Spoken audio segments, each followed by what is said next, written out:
local hits in Surabaya. This is www.wiradiosby.com. Balik lagi bersama saya Ning Siska dan rekan saya di sini ada saya Ning Farah. Kita dari Biksa.id.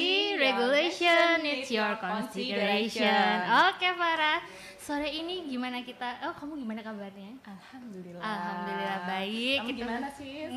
Ning Siska ya? Iya dong, di sini harus Ning Siska. Gimana Ning Siska kabarnya? Coba lihat muka saya bagaimana? Cerah. Oh ya, berarti alhamdulillah juga. Iya. Oke, Ning Farah tuh. Ning Farah, hari ini kita mau ngapain nih? Hari ini kita mau bahas tentang apa? Hukum pertanahan. Tentang hukum pertanahan. Ya, tahu-tahu dikit lah. Ya kan? Tapi kayaknya kita lebih enak ada narasumber nih sis. Oke, berarti yang hari ini bakal nemenin kita, bantuin kita untuk menjelaskan hukum pertanahan. Dan apa kita langsung kenalin aja ya? Sekarang kita bacain dulu CV-nya nih. Oh, boleh kita bacain CV-nya dulu. CV-nya. Jadi hari ini kita kedatangan seorang narasumber terpercaya, handal. Ganteng udah pasti, tapi udah punya anak. Oh, udah punya anak ya? Iya dong. Beliau adalah dosen Fakultas Hukum di Universitas Airlangga. Okay. Nah, terus nama lengkapnya ya? Nama lengkapnya yaitu Umar Mohtar, SHMKN. Ya, oke. Terus? Kemudian beliaunya sekarang ini menjabat sebagai dosen ya di Universitas Airlangga. Mengajar mata kuliah Hukum Agraria dan Hukum Waris. Kemudian beliau dulu berpendidikan di S1 di Universitas Airlangga, S2 juga di Universitas Airlangga. Iya. Kemudian terakhir ini kuliahnya di MKN ya. Iya. Jadi beliau juga membuat buku tentang pembuatan akte. Kemudian ada juga perkembangan hukum waris, yaitu penyelesaian sengketa kewarisan di Indonesia. Ya. Wow. Beliau juga mengeluarkan buku tentang buku ajar untuk politik hukum agraria, hukum pertanahan sih lebih tepatnya. Oh iya. Gitu. Jadi banyak sekali sih. Terus ada juga beberapa jurnal ilmiah. Terus habis itu beliau juga sempat menjadi pemakalah seminar ilmiah di namanya itu International Conference Adat Law 100 Years on Towards a New Interpretation. Wow, ribet. Dan ini kamu bacanya pasti bakal mending nanya aja deh. Nanya ini seminar tentang apa gitu ya? Gini aja, langsung kita hadirkan di sini Bapak. Kita kok manggilnya Bapak sih? Apa? Kita manggilnya Cak aja di sini ya. Cak Di. Boleh ya? Cak Di kalau di sini harus manggil Cak ya? Nggak harus gitu. Kita manggil Mas aja deh. Ini Mas Umar Muhtar. Halo, selamat sore. Mas. Ini mau dipanggil apa, Mas? Cak, Bapak? Ya bebas deh. Tapi kalau masih muda gini, kayaknya enakan Mas deh. Ya. Gimana Mas Umar hari ini? Ya alhamdulillah sehat. Sehat. Keluarga? Alhamdulillah. Tadi nggak susah kan nyari kesini? Oh enggak. Oke, sedikit aja untuk perkenalan, kan tadi kami berdua sudah sempat membacakan sedikit. Mungkin ada yang mau ditambahkan? Apa ya? Apa? Itu ya yang tadi ya, apa yang kita bacanya agak susah itu. Oh iya, itu ada international conference waktu itu di Leiden, Belanda, tentang kebetulan merayakan 100 tahun hukum adat di dunia. Jadi kita diundang untuk menjadi pemakalah di. Karena hukum di Indonesia sendiri itu kan memang dari bawaan dari Belanda ya. Jadi kita bekas jajahan Belanda, kemudian hukum adat pernah diberlakukan di Indonesia. Benar-benar banget. Wah, kalau kita bacain satu-satu, aduh ya panjang sekali ya. Banget. Gini aja daripada makan waktu, kita langsung aja Mas Umar ya masuk. Oke, kita nih sekarang kan topiknya kan kita mau membahas tentang hukum pertanahan nih, khususnya untuk hak milik ya, karena sebenarnya banyak sekali pertanyaan-pertanyaan tentang tidak hanya pertanyaan sih sebenarnya, ada permasalahan-permasalahan, isu-isu yang timbul terhadap hak milik gitu. Nah sebenarnya di Indonesia sendiri tuh seperti apa sih?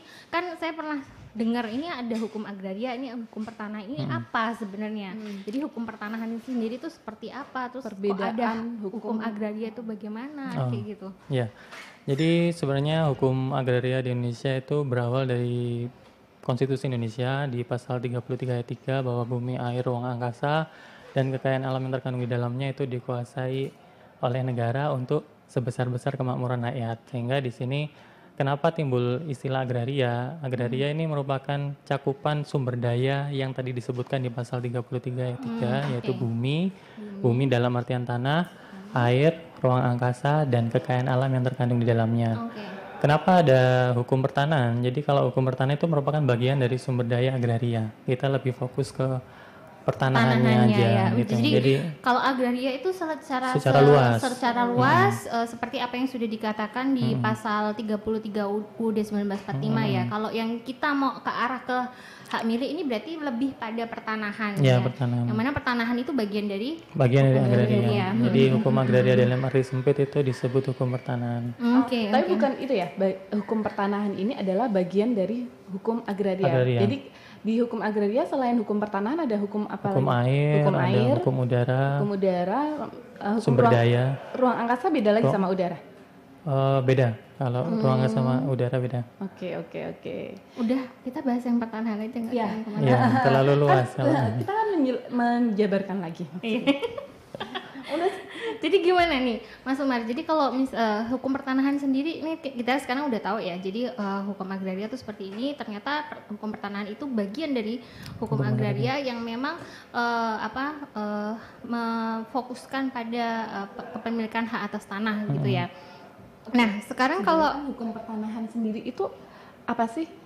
Sebenarnya hukum pertanahan sendiri menjelaskan tentang hukum pertanahan kalau disederhanakan sebenarnya bukan kita datang ke toko bangunan beli tanah gitu ya, tapi dimensi panjang kali lebar. Jadi tanah di sini maksudnya adalah hak atas tanah. Jadi bukan tanahnya tapi hak atas tanahnya. Jadi disederhanakan untuk memudahkan memahami disebut hukum pertanahan gitu. Jadi garis bawah Far, garis bawah. Siap. Saya akan catat semuanya.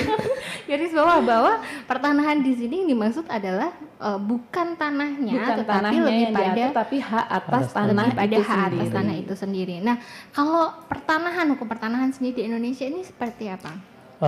Kalau pertanahan di Indonesia itu kita karena memang bekas jajahan Belanda, kita lebih kurang 350 tahun ya dijajah oleh Belanda. Nah, ketentuan-ketentuan hukum agraria Belanda pada zaman sebelum Indonesia merdeka itu membedakan menjadi dua hukum yang berlaku atau disebut dualisme hukum. Yang pertama adalah hukum agraria Barat yang diperuntukkan untuk golongan Eropa, termasuk di sini adalah Belanda, dan pemerintah kolonial Belanda itu membedakan lagi, satu itu hukum adat. Jadi hukum adat itu diperuntukkan untuk penduduk bumi putra atau kalau orang awam biasanya menyebutnya penduduk pribumi atau kalau sekarang keturunan Indonesia asli itu membedakan menjadi dua sehingga hukum yang berlaku itu berbeda. Kalau mau dibedakan secara sederhana sebenarnya ketentuan-ketentuan hukum agraria Barat itu sifatnya kebanyakan tertulis. Oke. Kalau hukum agraria adat itu tidak tertulis. Kita mungkin sudah paham ya, tertulis sama tidak tertulis lebih kuat mana sih sebenarnya. Jadi kalau untuk pembuktian lebih mudah kalau kita bentuknya tertulis. Misalnya kita gampangannya kayak bikin kalau perjanjian gitu ya sama temen kita janjian.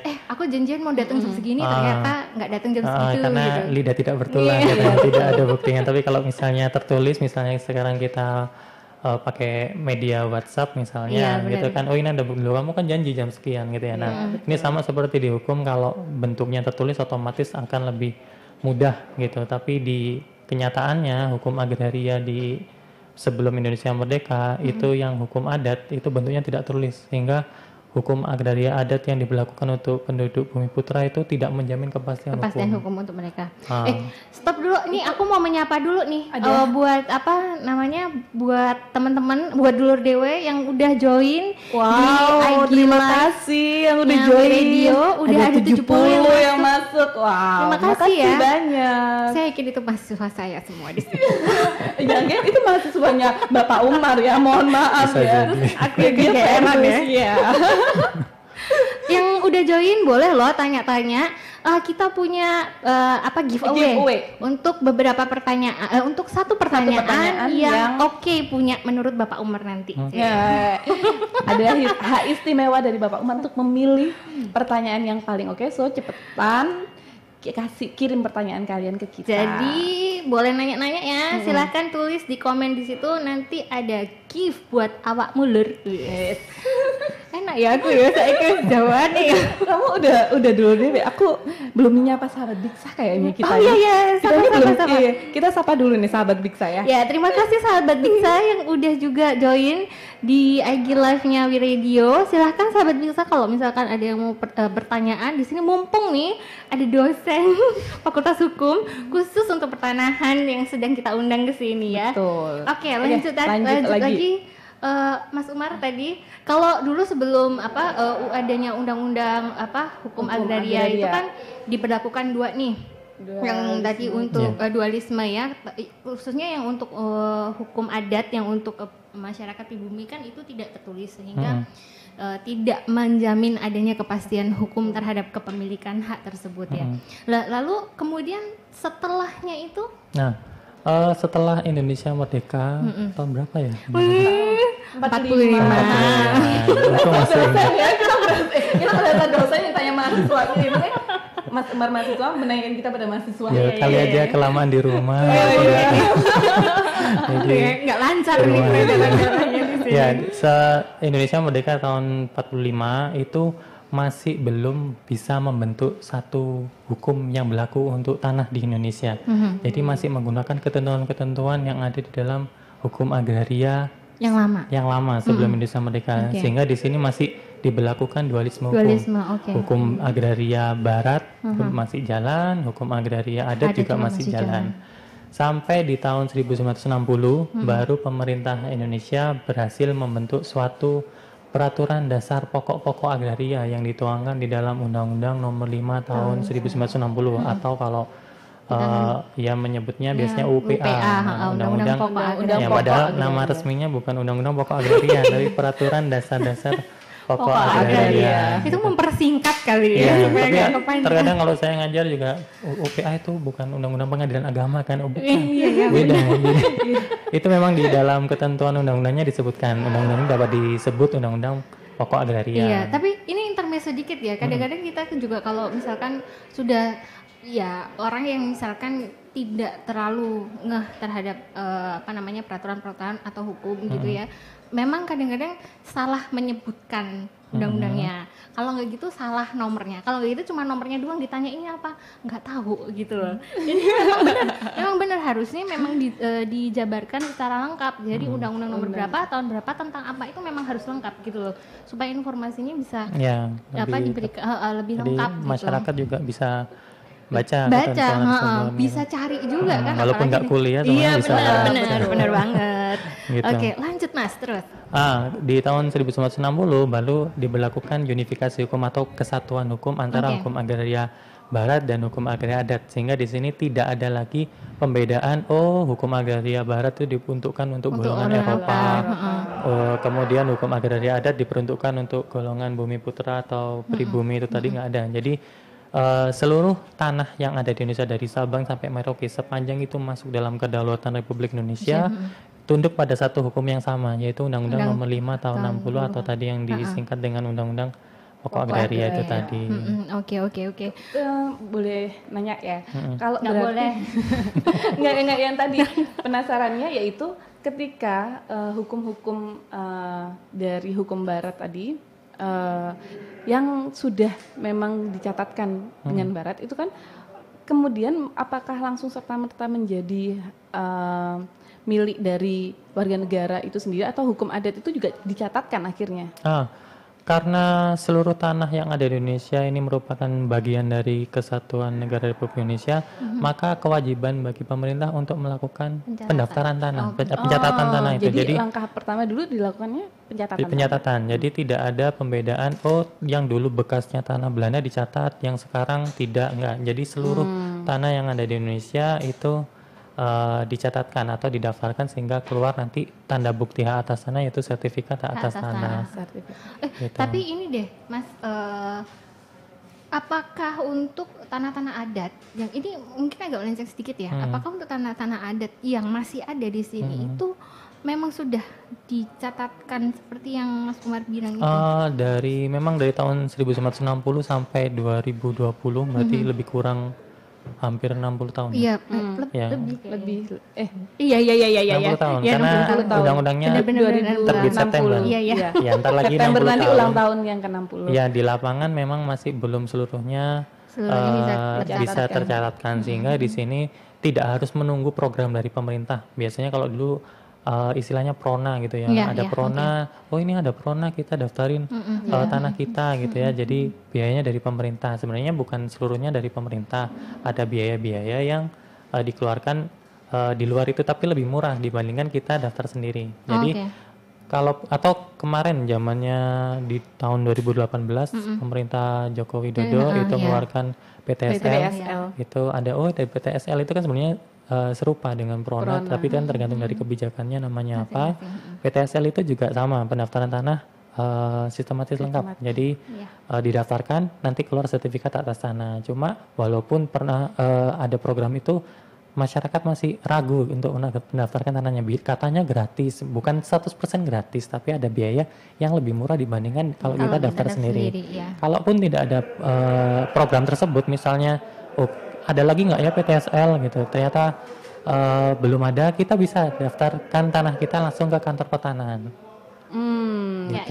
Jadi secara mandiri. Jadi program pemerintah yang perlu diluruskan di sini yaitu PTSL yang memang menjadi program dari pemerintah. Ada biayanya, cuman itu lebih kecil dibandingkan kita memasukkan sendiri berkat itu ke Badan Pertanahan. Betul. Oke. Ilmu baru nih. Iya benar. Soalnya info baru buat yang lain karena memang banyak banget yang kayak tanya kok bayar gitu, katanya gratis gitu. Ternyata memang itu bukan gratis, tapi lebih murah biayanya. Siap. Makasih loh Mas Umar infonya. Sudah daftarin tanahnya belum? Udah dong. Bukan tanah kuburan ya. Jangan dong.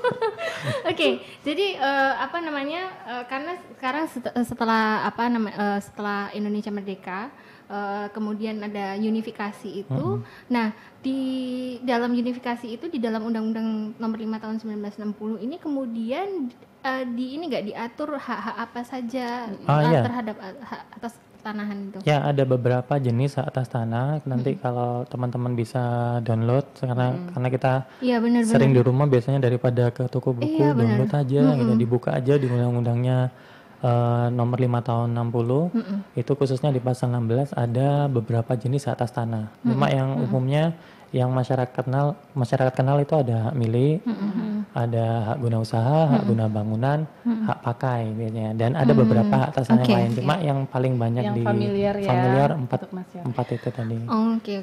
Apa itu perlu dijelasin dikit nggak sih apa itu? Dikit aja sebelum lebih masuk lebih dalam kayak perbedaan dari hak milik, hak guna usaha, hak guna bangunan sama hak pakai ya itu aja dulu yang. Jadi ada beberapa empat ini aja yang bahas. Antara satu dengan yang lain tuh punya keunggulan yang berbeda-beda gitu ya. Misalnya hak milik ini memang di dalam ketentuan Undang-Undang Nomor 5 Tahun 60 itu sifatnya lebih kuat. Jadi kenapa disebut kuat? Dia tidak memiliki jangka waktu. Jadi pertama kali itu bisa sampai dia meninggal dunia itu haknya tetap ada. Kalaupun misalnya nanti yang punya sertifikat hak atas tanah itu meninggal, punya ahli waris, tanahnya bisa diwariskan kepada ahli warisnya. Gitu. Berarti terkuat di sini karena kan kalau di pasal 20 Undang-Undang Nomor 5 Tahun 1960 di ayat satunya kan dikatakan bahwa hak milik adalah turun-temurun, terkuat dan terpenuh gitu. Itu artinya berarti terkuat di sini adalah dia tanpa jangka waktu dan dia bisa diberikan turun-temurun ya. Itu ciri yang pertama, turun-temurun tadi. Yang terkuat itu tidak ada jangka waktu. Salah satu cirinya dia tidak ada jangka waktunya. Gitu. Yang bisa jadi yang kedua juga terkuat itu dia bisa menjadi induk di atas tanah yang lain. Jadi hak milik bisa melahirkan hak atas tanah yang Oh lain. iya iya iya. Gitu. Jadi terkuat di sini bahwa selain jangka waktu itu tadi ya. Iya, Terus kemudian dia juga bisa menjadi induk atas hak atas tanah yang lain. Iya, iya. Misalnya kayak hak pakai di atas hak tanah. Ya, Hak milik hak milik seperti bisa. itu ya. Guna HGP bangunan. di atas Hak tanah guna hak bangunan di milik atas ya tanah hak benar-benar. milik. Oke. Gitu. Terus Kemudian yang kedua hak guna usaha. ya hak guna Kalau usaha. hak guna usaha sesuai dari katanya itu ada kata usaha. Usaha di sini maksudnya adalah usaha pertanian. Oke. Dalam arti luas diartikan pertanian, peternakan, Peternakan. perikanan, perkebunan. Satu lagi. Kalau kehutanan termasuk ya? Kehutanan beda. Beda lagi. Beda lagi. Oke. Kemudian yang ketiga ada hak guna bangunan. Jadi guna bangunan digunakan untuk mendirikan bangunan otomatis. Oke. Jadi misalnya saya mau punya rumah saya bisa berdiri atas sana guna bangunan. Oke. Kemudian mau punya ruko atau kantor itu hak ya. guna bangunan bisa. Kalau misalnya hak milik sebenarnya bisa karena tadi ciri yang terpenuh tadi bisa dua. Bisa untuk pertanian, bisa untuk non pertanian. Oke. Nah, Oke. jadi karena hak milik ini sifatnya paling kuat dibandingkan dengan Ya, hak atas tanah yang benar, lain. Tapi benar. kalau hak guna usaha, hak guna bangunan, hak pakai itu terbatas. Jadi ya. kalau misalnya kita mau punya sawah gitu ya, otomatis diberikan hak guna usaha. Ya. Kemudian kalau mau punya kantor atau ruko ya hak guna bangunan. Hak guna gitu. bangunan. Tapi Oke. kita kayaknya lebih enak itu kita hari ini bahas fokus hak milik dulu aja ya. Iya. Soalnya Terlalu panjang luas kalau ya, kita bisa nanti bahas satu yang semester lainnya. nanti. Nah, Ya benar. Kita mau nyapa dulu nih. siapa nih? Kita mau nyapa dulur Dewe yang sudah join. Terima kasih. Kalau sekali lagi mau mau kita ingetin yang sudah join boleh loh tanya-tanya ya. Jangan lupa dong follow. Oh iya, selain tanya jangan lupa juga follow @wiradiosub_ ya. Di follow karena ini radio oke banget. Mereka ngangkat lokal konten soalnya. Jarang banget lokal konten. Aku dengerinnya juga musik-musiknya lokal konten kita ternyata keren-keren. Oh, memang baru tahu. Iya. Jujur banget. Ya, terus oh ini ada dari Dedi, Pak Umar dosen pertanahan terfavorit. Terus ada lagi Giovanni Suharto. Apa nih? Gio Francisca. Terima kasih ya. Dosen hukum yang terfavorit. Ini kamu pengen dapat poin yang banyak tak? Kayaknya dia itu deh. Butuh tambahan nilai nggak sih? Ada Klause. Oh ya, request suaranya agak keras. Oke, Klaus. Oke. Thank you. Udah keras Kayak belum ya? kita kurang deket mungkin ya. Iya, tapi jangan sampai nyium mic juga dong. Enggak.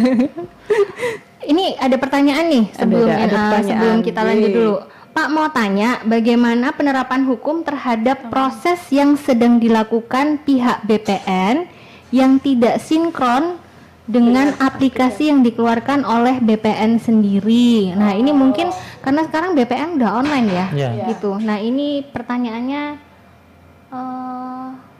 ya itu tadi.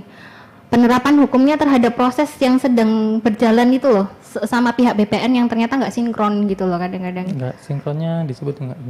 Ini aplikasi. Aplikasinya. kan aplikasi. mungkin maksudnya adalah aplikasi yang sekarang online itu kadang tuh tidak sinkron dengan penerapan hukumnya.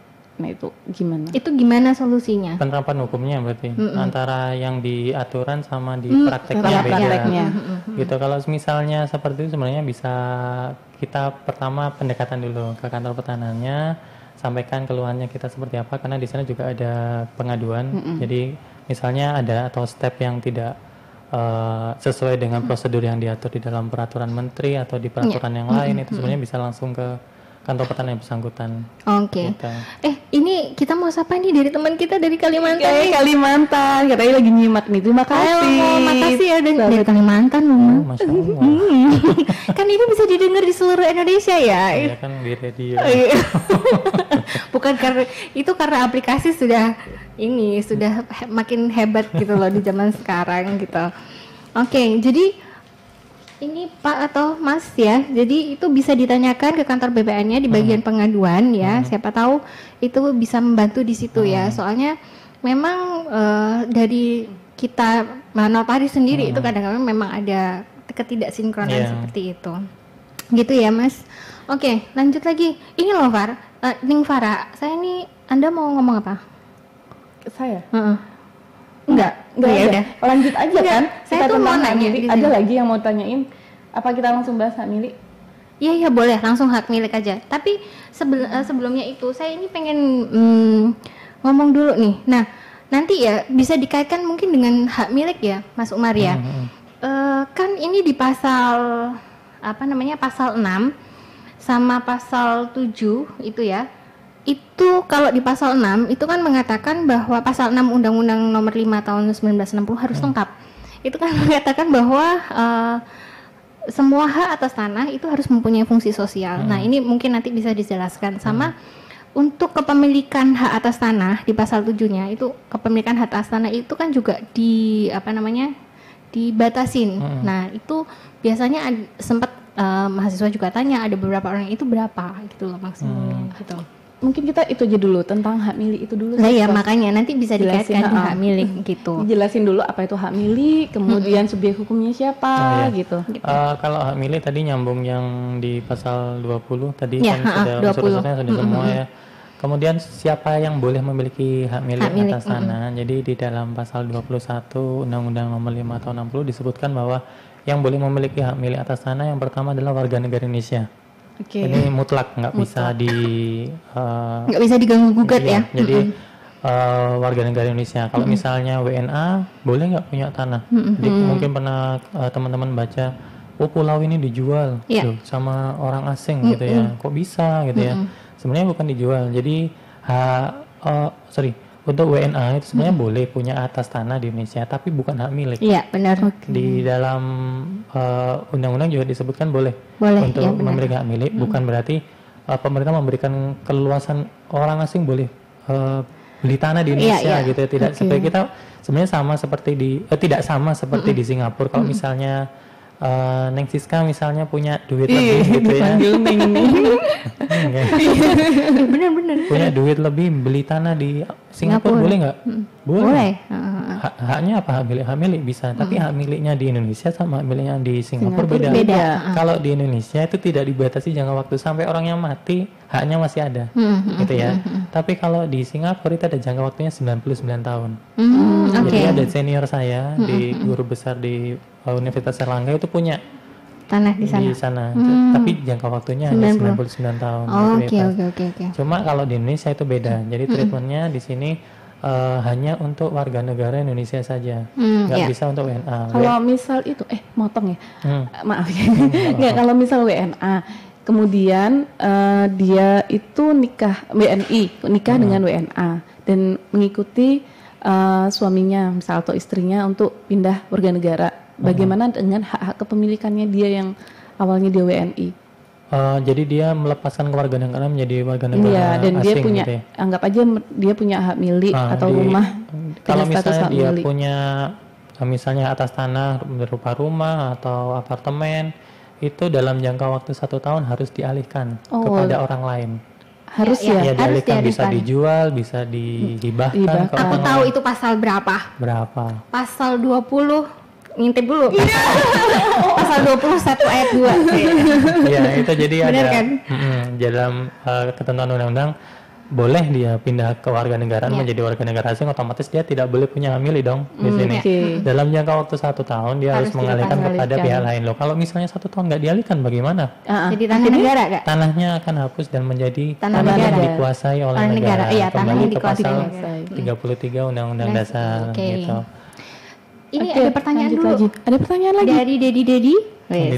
Pak Umar, saya mau tanya dong, apakah tanah yang mempunyai status hak milik bisa berubah statusnya menjadi tanah dengan status TKD?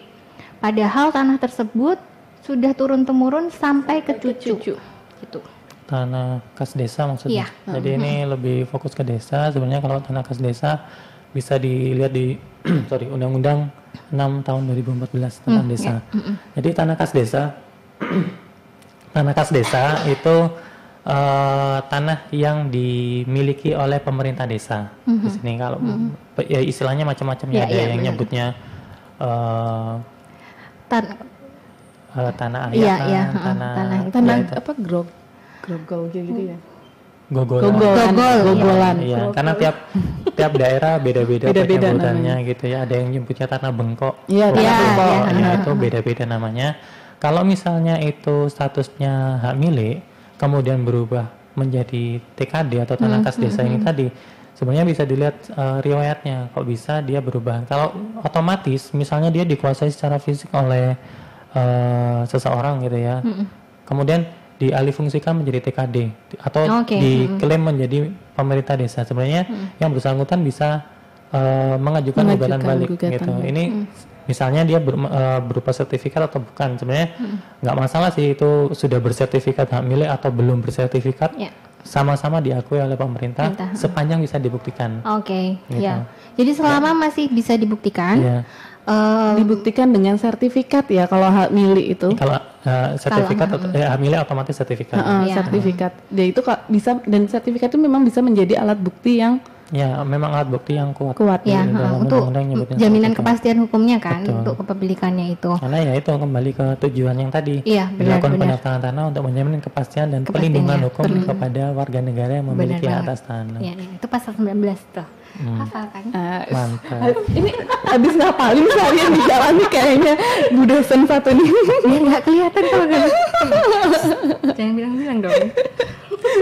Oke, lanjut. Lanjut terus berkaitan dengan subjek hukum, subjek yang boleh Subjeknya memiliki. yang pertama tadi sudah warga negara Indonesia. Yang kedua badan hukum Indonesia. Cuma tidak semua badan hukum Indonesia yang sampai sekarang ada badan hukum privat khususnya itu kan ada perseroan terbatas atau PT. PT. Kemudian apa lagi? Ada yayasan. Ada perkumpulan yang berbadan hukum. Sama koperasi. Itu di dalam ketentuan Undang-Undang 5 tahun 60 tidak semua badan hukum boleh memiliki hak milik. Jadi badan hukum tertentu saja yang boleh memiliki hak milik atas tanah saja. Jadi misalnya PT, ada teman-teman mau bikin perusahaan PT gitu ya. PT-nya privat. Kemudian mau ngajukan hak atas tanah kan boleh. Ngajukan hak atas tanah dikeluarkan hak milik. Otomatis nggak bisa. Jadi karena dia bukan subjek hak milik. Jadi subjek badan hukum yang boleh memiliki hak milik itu salah satunya bank-bank pemerintah. Bank-bank itu boleh. Pemerintah negara ya, bank-bank negara itu boleh memiliki hak milik. Terus koperasi kalau saya nggak salah. Tapi khusus koperasi pertanian saja. Jadi koperasi simpan pinjam tidak bisa. No. Ya, itu diatur di itu ya, peraturan pemerintah nomor 29 tahun 1963. Bukan 29. 38, sorry. Tadi aku ngomong berapa? 29. Sorry, hilaf. 38 tahun 63. Terus setelah selain itu kayak badan keagamaan sosial itu kan masuk yayasan. Itu yayasan keagamaan pendidikan biasanya dimungkinkan. Tapi apakah semua? Oh tidak. Enggak toh. Enggak semua. Harus ngajukan permohonan ke kantor pertanahan. Karena kita biasanya ngajukan belum tentu disetujui oleh pemerintah. Jadi yang penting ngajukan dulu aja. Iya. Gitu. Ini ada pertanyaan sebelum ngelanjutin ya masalah subjek hukum dari Shirley Kalmante. Hai Shirley, terima kasih udah stay tune. Ini ada pertanyaan. Minta tolong ya Bu bacain, saya nggak kelihatan pakai kacamata. Kasihan. Kalau ada sertifikat tumpang tindih gimana nih Neng dan Pak? Oke. Sertifikat tumpang tindih ini sertifikat hak milik mungkin maksudnya ya? Sertifikat tumpang tindih mungkin sertifikat ganda ya. Jadi di satu bidang tanah itu bisa ada dua sertifikat. Nah, ini kok bisa gitu ya. Jadi di sini bisa jadi kan ada beberapa kemungkinan, tapi yang sering adalah kurang menerapkan prinsip kehati-hatian bagi petugas ukurnya biasanya. Jadi tidak melihat kondisi di lapangan bahwa bidang tanah tersebut itu sudah bersertifikat. Kok tiba-tiba ada orang ngajukan mengklaim ini tanahnya gitu ya. Kalau misalnya timbul sertifikat ganda sebenarnya bisa dibuktikan. Jadi yang pertama itu kita datang ke kantor pertanahan yang bersangkutan. Misalnya tanahnya ada di Sidoarjo gitu ya. Ya kita datang aja ke kantor pertanahan Kabupaten Sidoarjo. Kantor pertanahan namanya beda tapi bagian dari BPN gitu ya. Kantor pertanahan Kabupaten Sidoarjo ngajukan keberatan terkait sertifikat yang lahir belakangan.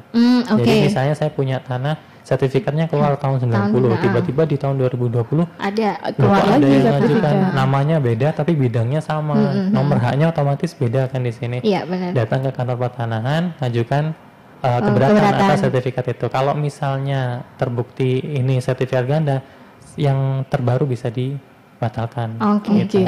Jadi yang terkuat tetap yang terlama Belum tentu juga, bisa Oke. dibuktikan.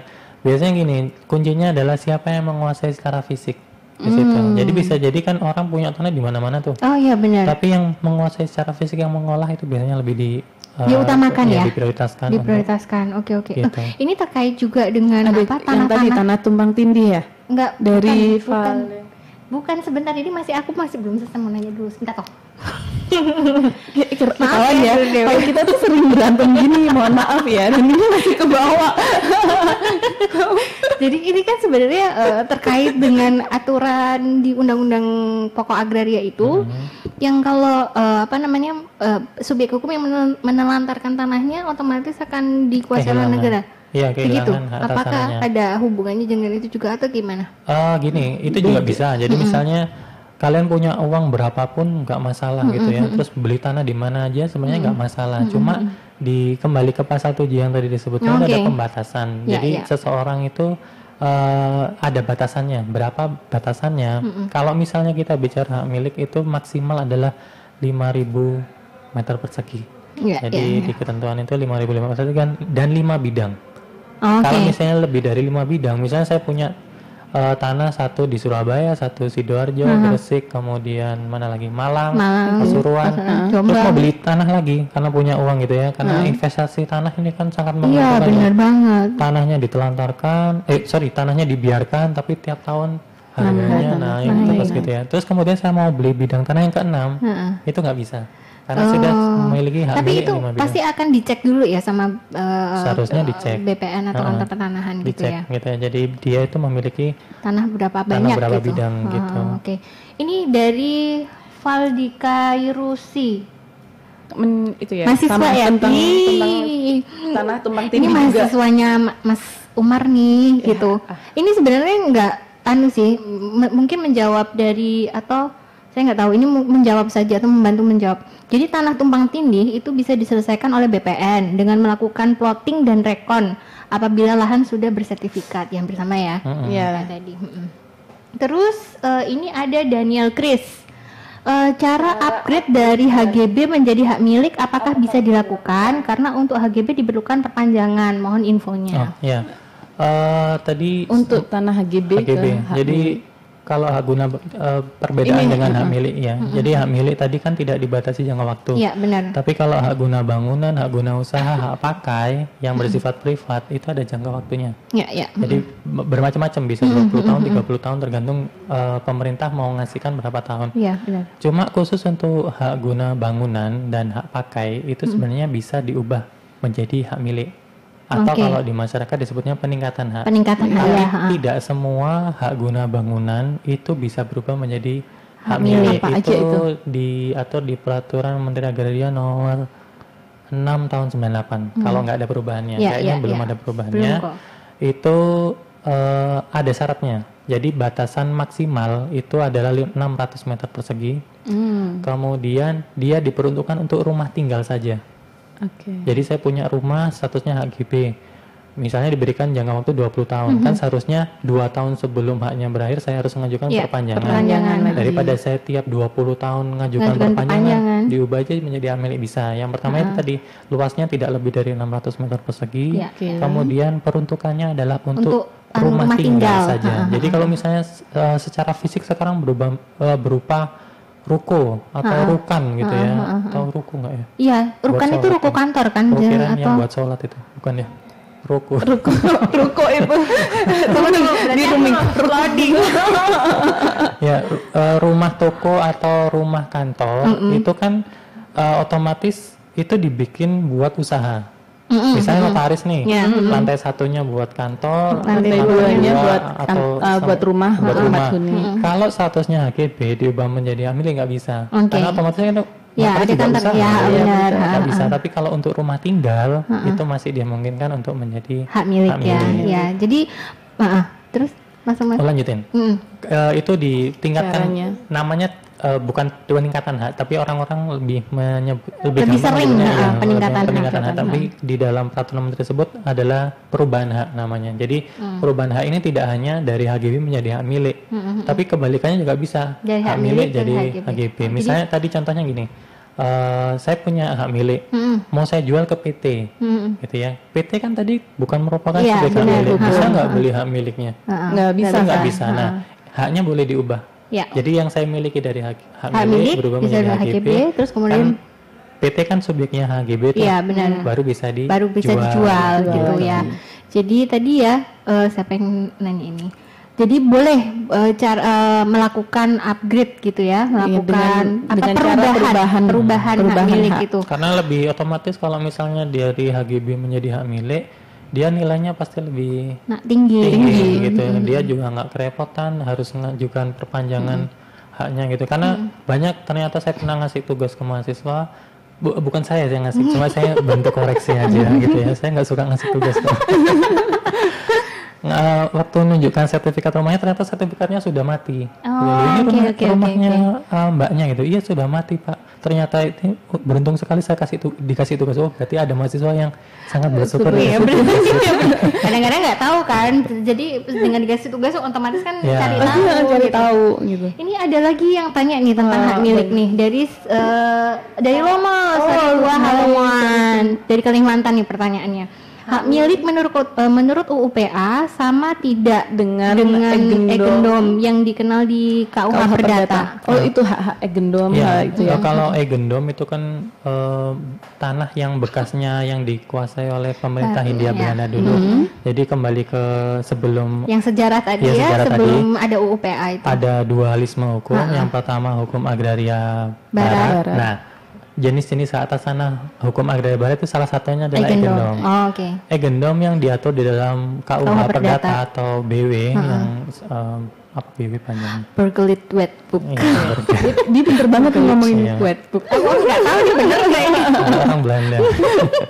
Itu sudah nggak berlaku lagi. Jadi setelah tahun 60, ketentuan yang ada di dalam KUH Perdata itu terkait tentang sumber daya agraria, kecuali tentang hipotek, itu tidak berlaku. Nah, kenapa hipotek? Tahu hipotek nggak ya? Iya. Kalau biasanya main monopoli. Nah, tahu nggak sih? Nggak pernah main monopoli. Get rich. Itu kita mau jaminkan tanahnya, itu namanya hipotek. Kalau dulu nama hipotek di dalam KUH Perdata itu hipotek. Kemudian dari tahun 60 itu masih berlaku sampai tahun 96. 96 itu ada undang-undang tentang hak tanggungan. Jadi untuk menjaminkan hak atas tanah sekarang bukan menggunakan hipotek. Otomatis di sini di tahun 96 ketentuan yang mengatur mengenai sumber daya agraria termasuk hipotek itu sudah nggak berlaku lagi. Setelah 96 ada undang-undang hak tanggungan. Kembali ke pertanyaan tadi, kalau misalnya egendom tadi, apakah sekarang masih ada? Sebenarnya egendom di tahun 60 itu harus dilakukan pendaftaran karena egendom itu biasanya dikuasai oleh warga negara asing. Khususnya orang Belanda. Sedangkan orang Belanda belum tentu dia warga negara Indonesia. Nah itu diberikan jangka waktu selama 20 tahun untuk dilakukan pendaftaran untuk diunifikasi itu tadi dijadikan untuk hak kan egendom sudah nggak ada. Yang ada kan hak milik guna bangunan. Tapi misal nih ada ya dalam prakteknya kan tetap ada nih hak egendom. Apakah masih bisa menjadi hak entah hak milik berubah menjadi hak milik? Kalau egendom menurut ketentuan itu setelah tahun 80 seharusnya kan di jangka waktunya kan 20 dari tahun terbitnya Undang-Undang Pokok Agraria. Pokok Agraria itu tanggal 24 September 1960 ditambah 20 kan berarti kan 23 September 1980. Seharusnya udah nggak ada. Seharusnya nggak ada. Semestinya tidak ada. Karena egendom itu sudah dikonversi kalau di dalam ketentuan undang-undang OPA. Oke. Ngingetin aja buat dulur dewe dan sahabat Biksa yang masih stay tune dan online di IGTV-nya di radio. Yang mau nanya ya, silakan. Kita tinggal 15 menit lagi loh. Nggak terasa. Kalau misalkan nggak mau nanya, komen juga boleh. Nanti kita punya giveaway. Untuk buat satu orang. ada deh pokoknya tanya aja, komen aja nanti pokoknya menurut Pak Umar yang bagus yang mana, sikat ya Pak Umar ya, Mas Umar ya. Pak Mas Umar. ya. Jadi sebenarnya untuk hak milik yang menurut UPH sama dengan yang hak ekondom yang di KUH Perdata itu Sudah dulu, tidak ada. Ya, sekarang udah nggak ada. Sudah Tapi tidak ada dulu, harusnya. ya sama ya itu untuk apa penyebutan sebelum adanya apa? Ya, kalau dulu disetarakan dengan hak milik. Iya disetarakan dengan hak milik. milik. Gitu ya Mas Romo. Lanjut berikutnya, ini masih terkait dengan apa namanya Tentang hak milik. Kalau tadi kan sudah dikatakan sudah dijelaskan kelebihannya itu sebagai apa hak yang terkuat dan bisa dialihkan secara turun temurun dan lain sebagainya. Nah, kalau apa? Kalau banyak kan sebenarnya sih kasus-kasus yang terjadi tentang hak milik sebenarnya. Nah, sebelumnya itu saya mau tanya nih berkaitan dengan untuk berakhirnya hak milik, hapusnya hak milik sih. Bukan berakhir kan, karena tadi nggak bisa berakhir kan? Tidak bisa berakhir. Tapi bisa dihapus. Bisa hapus. Bisa hapus ya. Tapi tidak bisa berakhir. Bukan berakhir, tapi maksudnya jangka waktunya nggak ada, bukan berarti haknya tetap ada. Iya, gitu ya. iya. Dia bisa hapus juga. Misalnya yang tadi contohnya ditelantarkan. Saya punya tanah, punya uang banyak, beli tanah di mana-mana. Ternyata nggak dipakai gitu ya. Nah, itu dapat dikategorikan sebagai tanah telantar. Tapi ngomong-ngomong tanah telantar, maaf ya Mas Umar, ada yang tanya waktu itu, sempat tanya sama saya juga, kalau ditelantarkan itu dalam jangka waktu berapa lama sih? Telantarkan tergantung penelitian. Jadi di dalam peraturan pemerintah nomor 11 tahun 2010 itu tidak serta-merta ini tanahnya terlantar terus langsung harus ada dikuasai gitu, enggak ya? Nggak bisa. Jadi harus dilakukan penelitian oleh kantor pertanahan kabupaten kota di mana bidang tanah itu berada. Kalau semisal itu memang masuk ciri-ciri tanah terlantar, akan diajukan permohonan ke Kanwil. Kanwil ini yang BPN tapi tingkat provinsi. Dari provinsi baru ngajukan ke kementerian. Tapi sebelum ngajukan pencabutan hak atas tanah itu tadi karena tanah ditelantarkan tadi, harus ada semacam teguran kepada yang bersangkutan selama 3 kali. Oh, itu dari orang pertanahannya? Iya, karena pertanahan. Nah, untuk tahunya kalau ini ditelantarkan, ya itu penelitian dulu ya. Kadang gini, biasanya nakalannya orang itu ya, tetangganya itu saya pengen punya tanah ini tetangga, ternyata tetangga ini nggak terurus gitu ya. Kadang itu laporan dari masyarakat juga diperbolehkan. Berarti laporan dari masyarakat adalah tanah terlantar itu bisa ya? Bisa. Jadi kalau misalnya tanah terlantar kan bisa daripada tanahnya tidak dimanfaatkan kan lebih baik untuk orang lain yang bisa memanfaatkan tanah tersebut. Benar banget. Itu banyak loh tanah-tanah terlantar ya. Dari rumah yang nggak dipakai ya kan sampai rumahnya hancur akhirnya cuma tinggal tanahnya doang. Kan? Jadi itu banyak orang tinggal di kolong-kolong jembatan kan mending diberikan kepada orang tersebut. Atau misalnya pemerintah dirikan rumah susun buat warga yang kurang mampu kan lebih baik daripada tanahnya nggak dimanfaatkan gitu ya. Karena kembali ke konsepnya di dalam undang-undang dasar kan seluruh sumber daya dimanfaatkan untuk rakyat juga. Iya gitu. Benar. Berarti yang hapusnya itu yang pertama itu tanah telantar. Ditelantarkan. Terus yang kedua? Yang kedua bisa karena untuk kepentingan umum. Jadi misalnya kembali ke pertanyaannya fungsi sosial tadi. Benar. Misalnya pemerintah membutuhkan tanah untuk bikin jalan tol gitu ya. Walaupun saya punya hak milik, sebenarnya tanah saya itu bisa dilepaskan gitu ya, dijadikan objek pengadaan tanah untuk kepentingan umum. Bukan berarti tanahnya diambil oleh pemerintah dengan cuma-cuma, tidak. Kecuali memang ada keinginan dari yang bersangkutan, saya mau secara cuma-cuma melepaskannya. Itu karena cara melepaskan hak itu juga bisa menghapuskan hak milik atas tanah gitu ya. Warga yang terdampak di sini karena dia masuk di peta pengadaan tanah untuk kepentingan umum itu dapat diberikan ganti kerugian oleh pemerintah gitu ya. Malah ini tapi saya takut nyebutnya gitu ya, ada yang bilang ganti untung gitu. Tapi saya kurang sependapat karena biasanya pengadaan tanah itu banyak masalahnya. Iya gitu. Benar. Merasa tanahnya itu sekian loh kok dihargain sekian gitu. Jadi saya nggak berani nyebutkan karena itu pernah dilontarkan oleh Wakil Presiden Yusuf Kala di zamannya beliau menjabat itu bukan konsep ganti rugi tapi ganti untung. Tapi saya bukan mengiyakan, tapi ini ternyata menurut pandangan saya itu pandangan Mas Umar kurang terus tepat kalau ganti untung. Jadi tergantung situasinya juga. Karena gini, kalau pengadaan tanah, misalnya tadi untuk jalan tol, untuk waduk gitu yang diperuntukkan untuk kepentingan orang banyak, itu diberikan ganti kerugian gitu ya, diberikan ganti kerugian. Yang diganti itu tidak hanya fisiknya saja, tapi kerugian material dan juga imaterial. Misalnya gini, saya punya anak dulu sekolahnya di dekat sini-sini aja lah, ternyata rumah saya jadi objek untuk membuat jalan tol. Otomatis saya kan harus pindah rumah tuh. Nah, biaya imaterial itu juga diperhitungkan gitu. Tanaman-tanaman apa yang ada berada di atasnya itu juga dihitung untuk ganti ruginya gitu. Oke. Terus lanjut, kalau seandainya nih yang punya hak milik meninggal dunia, apa itu langsung serta-merta berakhir juga? Kalau dia meninggal, sepanjang dia memiliki penerusnya atau ahli waris ya, dia bisa beralih secara otomatis. Tidak perlu dialihkan. Kalau misalnya saya mau jual kan itu namanya dialihkan.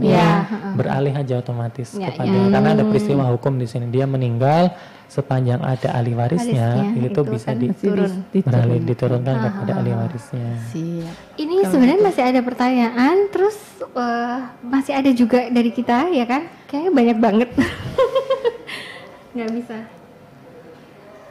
Ya, ini ada mau tanya, Pak. Saya mau tanya satu lagi ya yang dari sini ya, Pak. Saya mau tanya lagi, apakah IMB itu diperlukan, sedangkan rumah yang ada di perkampungan kebanyakan tidak pakai atau tidak memiliki IMB.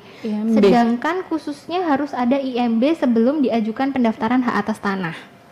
Bukan. Pendaftaran tanah tidak nunggu IMB. Waktu dia mau mendirikan bangunan IMB itu kan izin mendirikan bangunan. Kalau dia untuk sawah dia ngapain bikin IMB gitu ya. Izin mendirikan bangunan itu diajukan sebelum seseorang membuat bangunan. Karena kenapa? Misalnya gini, saya punya tanah di dekat mana itu? Mana? Flyover? Bukan. Pura. Jembatan layang. Bukan. Ini kayak lapangan udara. Bandara. Ya, bandara. Otomatis kalau itu rumah saya di dekat lapangan udara, kan nggak mungkin saya, walaupun saya punya tanahnya katakanlah cuma 1 hektar, terus saya bikin gedung 50 lantai, kan nggak mungkin. Nah, kalau pesawatnya ternyata nabrak rumah saya gimana? 50 lantai gitu ya. Nah, dilihat dari kondisinya di sini. Jadi IMB ini dilihat lingkungannya. Kalau misalnya itu daerahnya, misalnya tadi untuk lapangan udara nggak mungkin. Makanya mungkin teman-teman bisa lihat kalau pernah naik pesawat gitu ya, rumahnya di daerah bandara itu pasti rendah-rendah gitu ya, karena itu salah satu fungsinya itu tadi. Karena banyak di masyarakat juga ya itu tadi tetangganya julid gitu ya. Tetangganya ini bangun lah ternyata nggak punya IMB. Tapi sebenarnya IMB itu mempengaruhi sama hak milik enggak kan ya? Cuman lebih pada kebangunannya. Dan itu ada kaitannya nggak sih sama badan pertanahan IMB itu sendiri? Enggak, itu kan beda ya dari pemerintahannya ya. Pemerintah daerah khususnya. Jadi pengajuannya pun juga di pemerintah daerah. Kalau misalnya teman-teman punya tanah, bangunan gitu ya, tanah dan bangunan mau jual, biasanya pasti ditanya selain punya sertifikat punya IMB nggak? Karena kalau nggak ada IMB, biasanya dia kena sanksi untuk ngurus IMB-nya hampir 2 kali gitu dari sanksinya. Ya teman-teman kan nggak mau tiba-tiba beli, sudah beli tiba-tiba kok nggak ada IMB-nya kena sanksi gitu ya. Gitu. Jadi mungkin fungsinya IMB sama seperti kalau teman-teman jalan gitu ya, terus tiba-tiba ada palang warna merah di lapangan. Nah, itu kan juga dari teguran dari pemerintah itu ini melanggar apa. Jadi sebelum membangun rumah atau membangun apapun pastikan sudah membuat IMB ya untuk semua lur dewe dan sahabat Diksa. Sebagai warga negara yang baik. Itu masih ada tuh mungkin ada 2 lagi ya. 2 lagi kita pertanyaan. Itu pertanyaannya kita tutup nih. Dari Josh Gilbert, ini mahasiswa saya ini. Jika ada pembangunan, bagaimana jika orang tersebut tidak mau melepas tanahnya karena tanah tersebut adalah tanah warisan?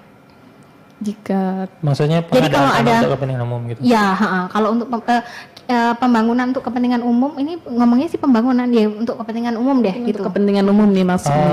Kalau untuk kepentingan umum kita kan mungkin pernah baca di PKK gitu ya. Jadi kita lebih mengutamakan kepentingan umum dibandingkan kepentingan pribadi. Iya. Ini kembali ke pasal 6 tadi, semua hak atas tanah memiliki fungsi sosial. Jadi kalau untuk kemaslahatan orang banyak itu pasti akan dicabut gitu ya. Kayak misalnya ini tadi itu tanah warisan. Nah, misalnya gini, pemerintah butuh buat jalan tol gitu ya. Nah, yang lain sudah dilepaskan, nah cuma rumahnya dia di tengah-tengah gitu ya. Itu pernah kejadian di tol Sidoarjo mau ke Malang itu, yang ada flyover kanan kiri. Oh iya Itu ada iya. rumah satu. Jadi di situ dia tuh satu-satunya yang nggak mau melepaskan. Karena aksesnya otomatis sudah tertutup gitu ya, akhirnya dia mau nggak mau harus mau melepaskan. juga melepaskan. Karena kembali lagi ke konsepnya untuk kepentingan umum. Ya, Gitu. benar. Ya, terima kasih buat yang Nggak udah kerasa nonton. ya, udah hampir 1 jam kita ngobrol. Kerasa loh. Kita udah ngobrol sepanjang ini nggak kerasa tiba-tiba. Kalau kuliah udah satu diingetin. SKS. Cuma satu lagi. Ini bisa gak sih dihitung kuliah? Iya, termasuk kuliah online nggak sih? Iya. Sebenarnya masih ada beberapa pertanyaan yang mungkin nanti kita akan adain lagi ya, Mas Umar. boleh. Jangan Selanjutnya. bosen-bosen loh ya. Iya, supaya nggak hujan. Oh, enggak, tenang aja. Pawangnya di sini jadi tenang aja. Pakai cabai. Oke, jadi kalau tadi ditanyain mengenai permasalahan-permasalahan yang sering muncul, sebenarnya sudah tadi dari pertanyaan-pertanyaan itu sudah ada gambaran ya permasalahan yang sering muncul itu seperti apa. Kemudian penjelasannya juga tadi sudah dijelaskan oleh juga. Mas Umar ya terkait dengan permasalahan tersebut. Kemudian Mungkin- gitu ya. Tapi kayaknya perlu saran nggak sih? Atau ada saran nggak sih supaya tindakan preventif supaya tidak terjadi permasalahan berkaitan dengan Sengketa tanah. itu? Ya. Yang punya tanah harus mendaftarkan tanah. Penting banget. Jadi kalau dulur dewe sama sahabat Biksa punya tanah ini, jangan ditunda untuk mendaftarkan karena Segera ya. bukti pendaftaran yang berupa sertifikat itu merupakan jaminan atau Kepastian hukum hukum ya. terhadap perlindungan hak yang dimiliki. Iya, betul. Benar Mas Boleh Umar? nambahkan nggak? Oh boleh, silahkan. Misalnya gini, teman-teman mau punya duit gitu ya, terus mau beli perumahan, statusnya misalnya petok gitu ya. Oh iya. Sebenarnya petok itu nggak masalah mau dibeli, cuma harus surat-suratnya harus lengkap. Oke. Oke. Gitu. Kalau misalnya cuma asal bilang petok itu sebenarnya tanah yang dulunya bekas tanah adat Tanah gitu ya. adat, iya. Kalau dulunya tanah petok mau disertifikatkan bisa, cuma asal surat-suratnya lengkap. Karena biasanya gini, ada pengembang atau developer perumahan itu yang nakalan gitu. Jadi dia bangun, ternyata tanahnya orang. Nah, kalau misalnya surat-suratnya lengkap, walaupun itu petok, sebenarnya nggak masalah. Ya. Jadi, Asal suratnya lengkap. suratnya Iya. lengkap. Oke. Oke. Oke, ini karena waktu kita itu cuma tinggal dikit lagi. Kita mau ngumumin pemenangnya nih. Siapa nih? Oh, ini Siapa nih saya kok pemenangnya? nggak ingat nih. Siapa Mas Umar dari pertanyaan-pertanyaan tadi? Yang tentang mana apa nih? Yang paling terkesan yang tentang apa nih? Yang itu deh kayaknya yang tadi HGB di-upgrade menjadi hak milik rasanya. Oh ya, HGB yang di-upgrade ke hak milik itu ya. Makanya. Siapa Karena ya? banyak yang Yang bingung ya tentang itu ya. Daniel Chris.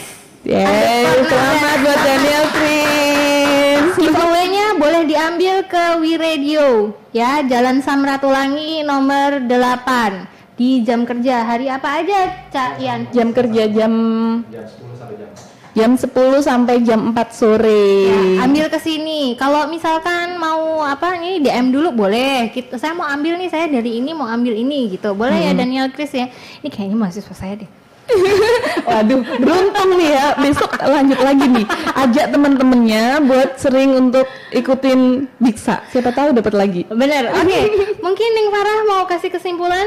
Oke, jadi kali ini kita bahas tentang hukum agraria dan hukum pertanahan yang merupakan bagian dari hukum agraria di Indonesia, dan yang diatur di sini adalah bukan tanah secara fisik, tapi adalah hak atas tanahnya. Kemudian di sini kita yang bahas adalah hak milik ya. Lebih pada hak milik. Ya, hak milik ini yaitu hak yang terkuat dan turun temurun. Hak terkuat, terpenuh dan turun Terpenuh dan turun temurun, sehingga hanya dua yang bisa berakhirnya hak milik ini tadi, yaitu untuk kepentingan sosial dan dua di antara banyak. Oh, ada dua beberapa di antara banyak. Berarti Iya. harus ada lagi sesi hamil berarti. Oke. Saya bantu. Ada pasti bingung. Nggak bingung. Ini bukan bingung, tapi banyak yang mau diomongin. Iya, banyak banget.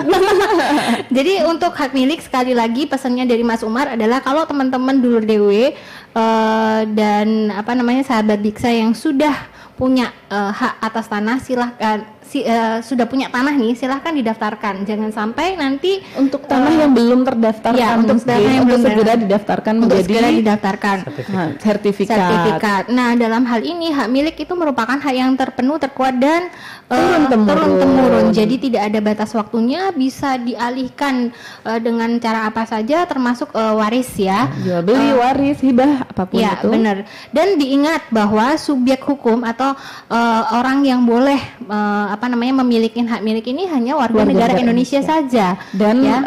badan hukum tertentu yang bisa dilihat di PP 38 tahun 63. Ya, tahun 1963. Itu aja buat teman-teman, sekali lagi buat dulur DW, buat sahabat Biksa yang sudah terima kasih mendengarkan. Kita ucapkan terima kasih dan jangan lupa follow IG-nya Wiradio di Wiradio sub underscore dan bisa follow juga di @biksa.id.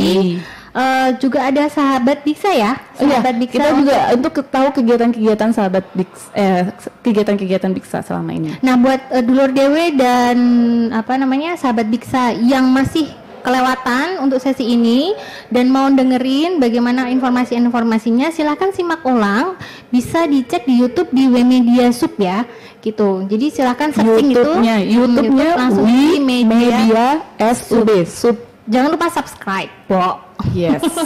Maaf buat yang udah komen yang nggak bisa kebaca semuanya karena kita waktu terbatas. Nanti kita ngobrol lagi ya di lain waktu. Jangan lupa follow, jangan lupa hashtag. Follow-nya itu IG-nya Pak Umar mungkin apa? Mar. Terima kasih banyak kepada Mas Umar. Ya, terima kasih Mas Umar. Jangan kapok nanti kalau kita misalkan undang lagi. Iya, karena masih banyak, masih ada HGB, HGU, pakai dan masih banyak lagi. Pastilah kita ketemu lagi. Terima kasih dulur Dewa, sahabat Biksa, sampai ketemu nanti 2 minggu lagi ya. Dadah.